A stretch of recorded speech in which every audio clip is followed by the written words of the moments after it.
Hello दोस्तों, मैं मुनीराज अपने यूट्यूब चैनल मुनी क्लासेस पर आपका स्वागत करता हूं।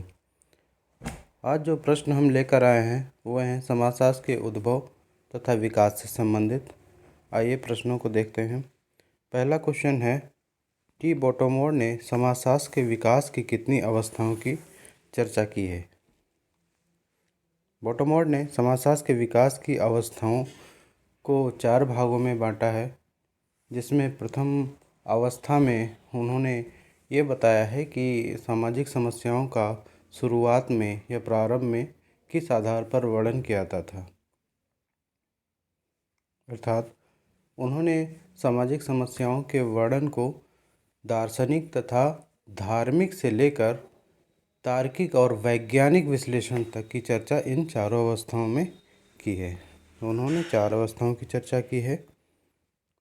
अगले क्वेश्चन की तरफ बढ़ते हैं। दूसरा क्वेश्चन है, समाजशास्त्र का अतीत बहुत लंबा है किंतु इसका इतिहास संक्षिप्त है, या समाजशास्त्र की विषय वस्तु बहुत पुरानी है किंतु इतिहास संक्षिप्त है। ये जो कथन है ये किस विचारक से संबंधित है? तो आप जानते हैं जैसे कि टी बॉटोमोर ने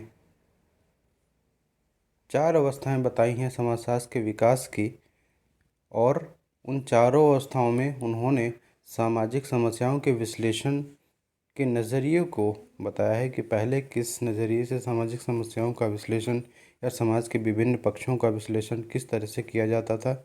फिर आगे बढ़कर विभिन्न विचारकों ने सामाजिक समस्याओं का तार्किक व वैज्ञानिक विश्लेषण प्रारंभ किया। 1838 में समाजशास्त्र विषय के बनने के उपरांत इसका सामाजिक समस्याओं का वैज्ञानिक आधार पर विस्तृत अध्ययन प्रारंभ हुआ।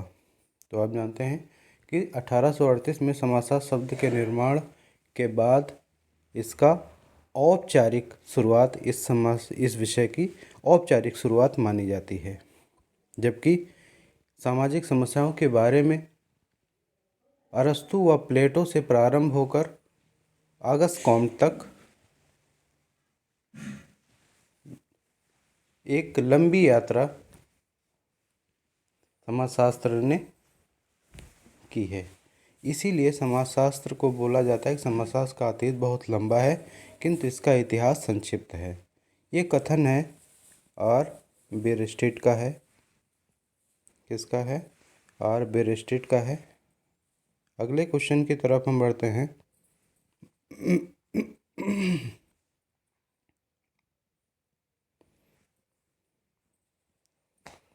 अगला क्वेश्चन है, पुस्तक यूटोपिया किस विद्वान द्वारा रची गई? तो इसका आंसर है सर थॉमस मूर के द्वारा।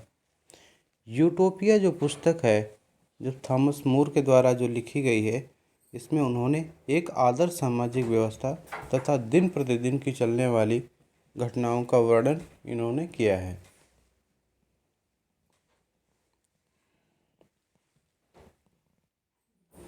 अगले क्वेश्चन की तरफ हम बढ़ते हैं। पुस्तक द स्पिरिट ऑफ लॉज निम्न में से कौन से विद्वान से संबंधित है?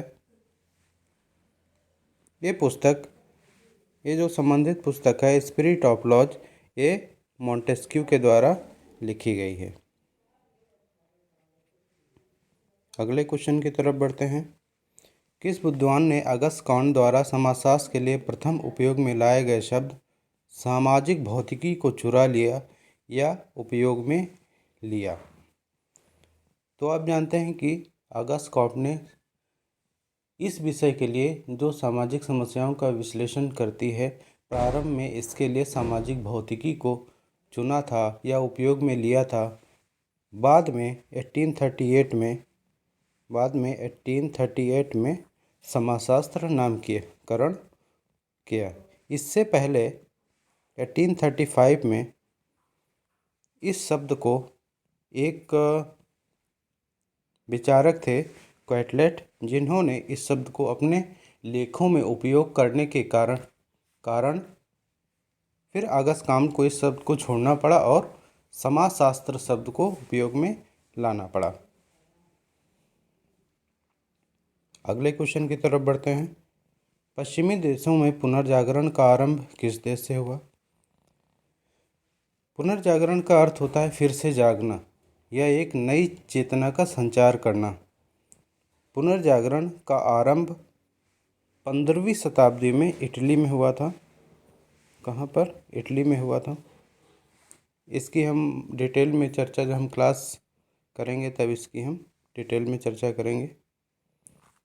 अगला क्वेश्चन है, समाज के संस्थापक विचारकों की श्रेणी में किस समूह के विचारकों को माना जाता है? आपके ऑप्शन हैं हेबरमास, दुर्खीम, पेरेटो, स्मेल्सर। हेबरमास आपके जानते हैं कि आप ये उत्तर आधुनिक काल के विचारक हैं। August can't, Durkheim, max weber, Spencer, ये आपका सही ऑप्शन होगा। अगले क्वेश्चन की तरफ बढ़ते हैं। निम्नलिखित में से किन दशाओं को यूरोप में पुनर्जागरण का परिणाम माना जाता है? किन दशाओं को यूरोप में पुनर्जागरण का परिणाम माना जाता है? तो तार्किक विचारों को प्रोत्साहन। पुनर्जागरण काल में धार्मिक व दार्शनिक बातों से हटकर तार्किक विचारों की ओर ज़्यादा बल दिया गया था। अगले क्वेश्चन की तरफ बढ़ते हैं। इंग्लैंड की औद्योगिक क्रांति ने निम्नलिखित में से किन दो दशाओं को जन्म दिया? जो इंग्लैंड की क्रांति हुई, औद्योगिक क्रांति इंग्लैंड में, उसने किन दो दशाओं को जन्म दिया? एक तो है श्रमिकों की दशाओं में सुधार, दूसरा है बड़ी मात्रा में उत्पादन। क्योंकि औद्योगिक क्रांति में बहुत बड़ी स्तर पर मशीनों का उपयोग होने लगा, जिससे उत्पादन बहुत तेज़ी से बढ़ गया। इसका ऑप्शन क्या होगा? बी और सी। अगले क्वेश्चन की तरफ बढ़ते हैं। समाजशास्त्र विषय की उत्पत्ति कब हुई? ये बहुत आसान क्वेश्चन है जो हमने पहले ही जान लिया है। समाजशास्त्र विषय की उत्पत्ति कब हुई? 1838 में ऑगस्ट कॉम्ट के द्वारा।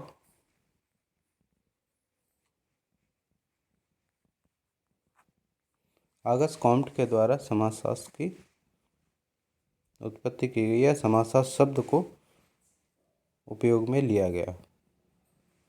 अगला क्वेश्चन है, समाजशास्त्र को अमेरिकन साइंस कहा जाता है क्योंकि अमेरिका में हुआ था समाजशास्त्र का। ऑप्शन है जन्म, नामकरण, सर्वाधिक विकास या वैज्ञानिक रूप का विकास। तो जहाँ समाजशास्त्र का जन्म फ्रांस में हुआ, लेकिन उसका एकेडमिक डेवलपमेंट, उसका सर्वाधिक विकास जो है अमेरिका में हुआ। कहाँ हुआ? अमेरिका में। इसीलिए इस सब्जेक्ट को या इस विषय को अमेरिकन साइंस कहा जाता है। अगले क्वेश्चन की तरफ बढ़ते हैं। समाजशास्त्र का अकादमिक जनक किसे माना जाता है? जी समनर को। ये अमेरिका से संबंधित है, अमेरिका। और आप जानते हैं समाजशास्त्र विषय का सर्वाधिक विकास कहाँ हुआ? अमेरिका में हुआ। समाजशास्त्र का जन्म स्थान क्या है? ये आप लोग जानते हैं कि ऑगस्ट कॉम्ट फ्रांस से संबंधित थे, तो समाजशास्त्र का जन्म भी फ्रांस में ही हुआ। अगले क्वेश्चन की तरफ बढ़ते हैं। समाजशास्त्र के आविर्भाव या प्रादुर्भाव के लिए कौन सी मुख्य घटना जिम्मेदार है? कौन सी मुख्य घटनाएं जिम्मेदार हैं? पहला ऑप्शन है फ्रांस की क्रांति, बी ऑप्शन है औद्योगिक क्रांति, सी ऑप्शन है प्रथम विश्व युद्ध, डी ऑप्शन ए और बी। समाजशास्त्र के आविर्भाव के लिए फ्रांस की क्रांति और औद्योगिक क्रांति ये दो मुख्य कारण हैं, क्योंकि फ्रांस की क्रांति के द्वारा समानता व स्वतंत्रता या कहें लोकतंत्र की स्थापना हुई और औद्योगिक क्रांति ने एक बृहद उत्पादन को बढ़ा दिया, नगरीकरण को बढ़ा दिया, औद्योगिकरण को बढ़ा दिया। इसलिए सामाजिक व्यवस्था में एक आमूलचूल परिवर्तन, यूरोपीय समाज की व्यवस्था में एक बृहद स्तर पर परिवर्तन हुआ, जिसके अध्ययन के लिए समाजशास्त्र विषय की आवश्यकता महसूस हुई, इसलिए इसका डी ऑप्शन सही होगा। फ्रांस की क्रांति व औद्योगिक क्रांति। अगले क्वेश्चन की तरफ बढ़ते हैं। निम्न में कौन वे पहले विद्वान थे जिन्होंने सबसे पहले ऐसे विज्ञान को विकसित करने पर बल दिया जो समाज का वैज्ञानिक आधार पर अध्ययन कर सके?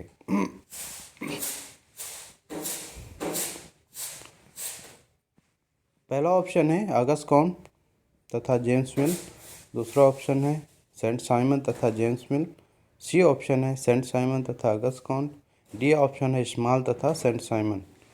तो इसमें आपका बी ऑप्शन के साथ जाना, सेंट साइमन तथा James mill.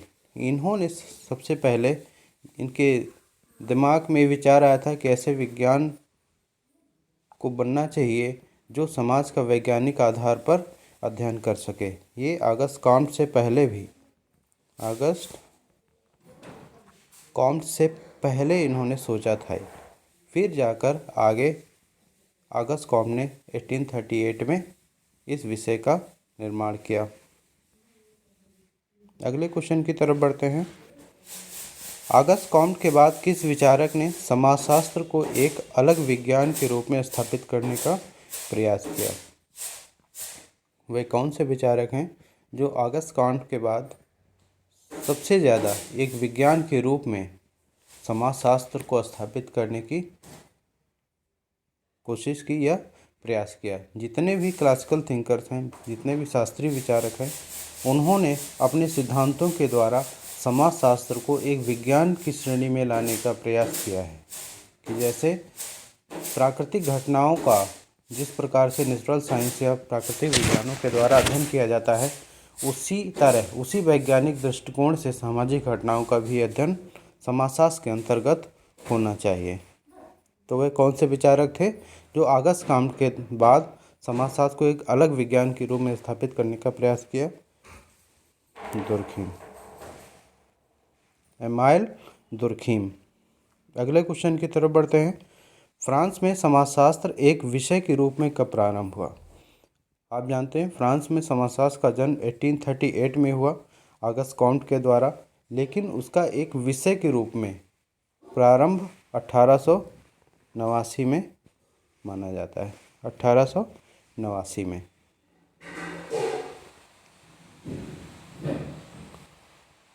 Thank you very much. आप अगर नए हैं तो इस चैनल को सब्सक्राइब करिए, लाइक करिए, अगर ताकि मैं जो आगे का भाग, आगे वीडियोस बनाऊँ आप तक जल्दी पहुंच जाएं। अगला भाग आपकी स्क्रीन पर है कि क्या होगा भारत में समाजशास्त्र का विकास। इस भाग में हमने जाना कि समाजशास्त्र का विकास व उद्भव। अगले भाग में हम जानेंगे भारत में समाजशास्त्र का विकास। Thank you very much.